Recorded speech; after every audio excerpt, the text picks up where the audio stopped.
বিশ্বব্যাপী একাধিপত্য প্রতিষ্ঠায় যুক্তরাষ্ট্র অতিরিক্ত শুল্ক আরোপ করেছে বলে অভিযোগ করেছেন চীনের রাষ্ট্রদূত ইয়া ওয়েন। বলেন, কাউকে লক্ষ্য করে নয়, বাংলাদেশ চীন পাকিস্তান ত্রিপক্ষীয় আলোচনার মূল লক্ষ্য আঞ্চলিক সহযোগিতা ও মানুষের জীবনমানের উন্নয়ন। সকল নিবন্ধিত রাজনৈতিক দলের অংশগ্রহণে বাংলাদেশে সুষ্ঠু নির্বাচন চায় তার দেশ, তবে কবে এবং কিভাবে নির্বাচন হবে তা একান্তই বাংলাদেশের জনগণের বিষয় বলেও জানান তিনি।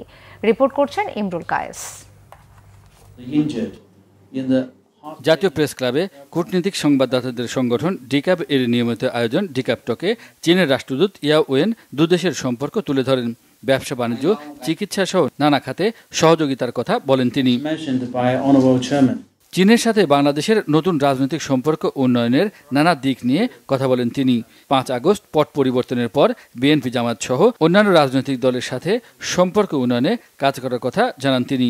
এক প্রশ্নের উত্তরে রাষ্ট্রদূত বলেন, কোন পরিস্থিতিতে বিগত সরকারের আমলে বিএনপি জামাতের সাথে সম্পর্ক বৃদ্ধি হয়নি তা আপনারা জানেন।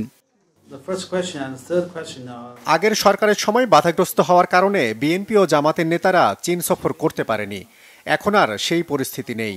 আগে কি ধরনের পরিস্থিতি ছিল তা আপনারা সবাই জানেন।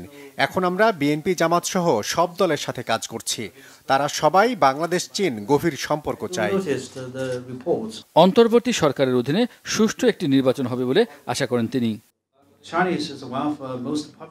জাতীয় সরকার হবে কিনা, নির্বাচন কবে কিভাবে হবে তা বাংলাদেশের মানুষ ঠিক করবে। এ ব্যাপারে আমাদের কিছু বলার নেই। চীন আশা করে অন্তর্বর্তী সরকারের অধীনে বাংলাদেশে একটি সুষ্ঠু সুন্দর নির্বাচন হবে।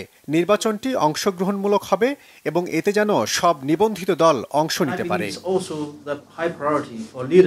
বাংলাদেশ চীন পাকিস্তান ত্রিপক্ষীয় আলোচনার বিষয়টির মূল ভিত্তিগুলো তুলে ধরে বলেন, তৃতীয় পক্ষের এতে উদ্বিগ্ন হবার কিছু নেই।